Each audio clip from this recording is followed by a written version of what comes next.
The year is 2026 and the Nintendo Switch Lite will be turning 7 years old, but should you buy one? In this video, I'll be talking about design, including how comfy it is to hold, and how unbelievably cheap you can find some of these secondhand. And then I'll play a couple of games as you can see here, and I'll let you know what the experience is like. As you can see, the Nintendo Switch Lite has a very tiny 5.5 inch display, which is 720p and has a maximum refresh rate of 60. Unlike the other Nintendo Switch models, the Switch Lite can't connect to a TV. You can only play it in a handheld mode. But with me here is the yellow version of the Nintendo Switch Lite. So as you can see, it's got all the buttons. These buttons, like I've mentioned in the 2DS video, these buttons are very similar with Nintendo 2DS if you have had one of them. It's very squishy, unlike the other Nintendo Switch models where those are more kind of hard buttons and more clicky. All the buttons are the same as you can see, although they are of course closer together because Joy-Cons are a bit longer than a Nintendo Switch Lite. And as you can see, obviously it cannot slide off. These controllers are stuck on, so if you were to get stick drift, then that's unfortunate. You've got your speakers down here, you've got two speakers, there's one there and there's one there, which sound quite pretty good in my opinion. You've got your micro SD slot there, so unlike under the kickstand on the regular Switches, it is just here, it's just a little flap. On the Switch Lite, you've actually got a D-pad, unlike the regular Nintendo Switch Joy-Cons, which a lot of people do prefer. And then everything else is pretty much the same. Obviously, you've got your shoulder buttons and your triggers. You've got your power button, volume button. You've got grill for the fan to get hot air out.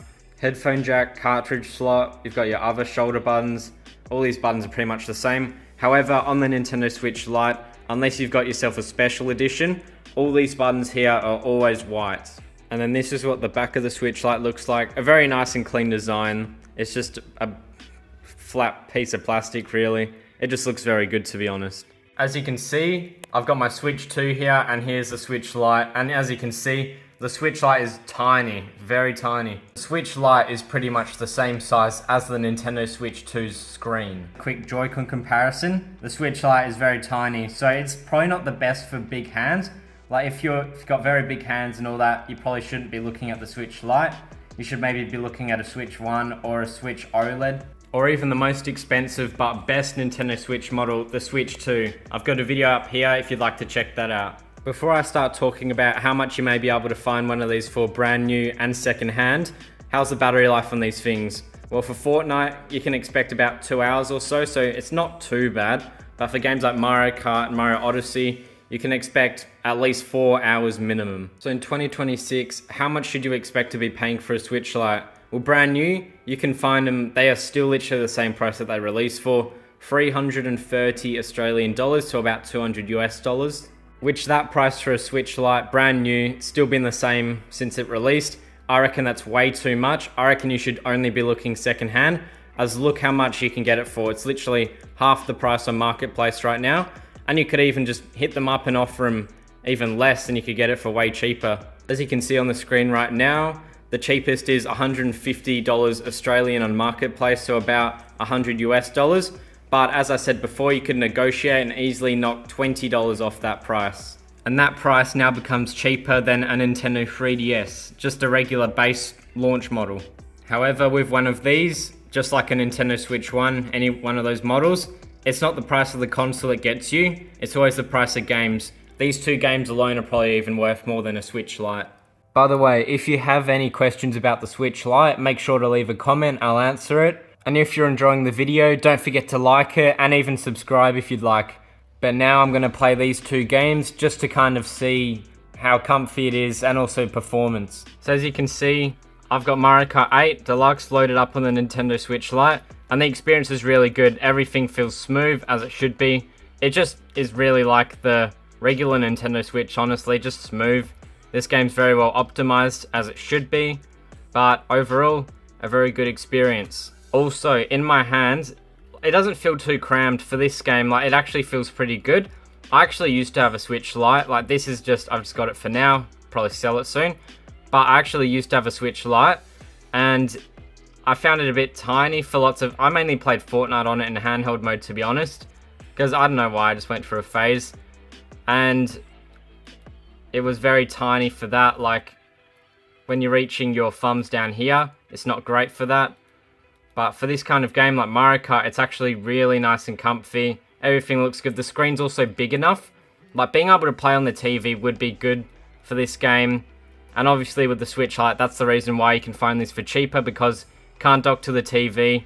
But imagine it being able to dock to the TV. That's the only thing. Like, you could spend that extra tiny bit more and get a console that can actually dock on the TV instead of just a handheld. But overall, this game does look very nice on the Switch Lite. And I used to have a Satisfy grip, like I said before, but this is one of those games where I wouldn't need a Satisfy grip because it just kind of fits in your hands pretty well for this game.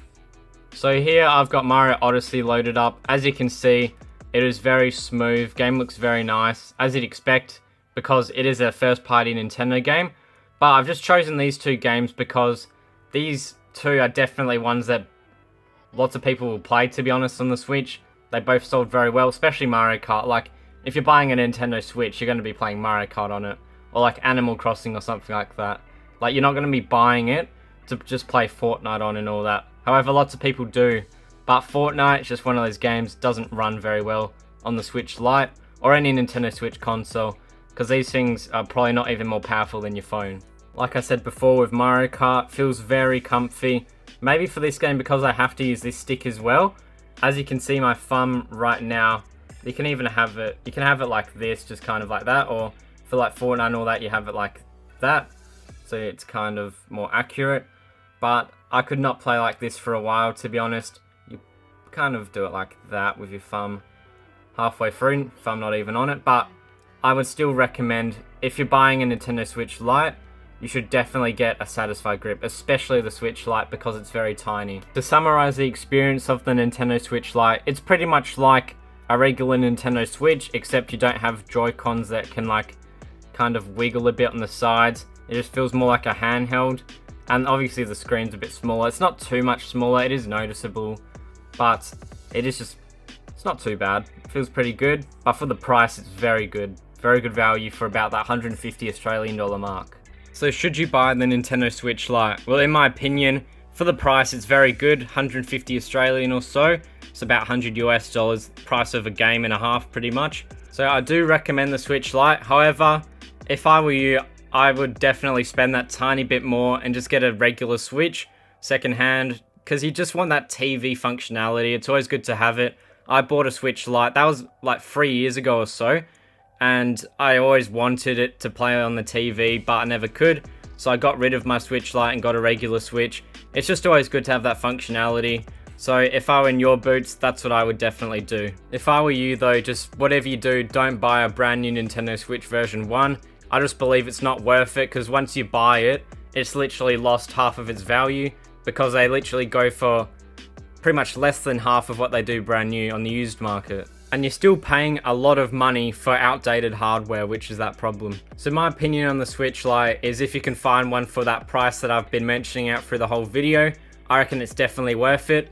But brand new, I would never buy one for that price. Thanks for watching, and I've got a playlist of some other videos that I've made about consoles and how they are in 2026.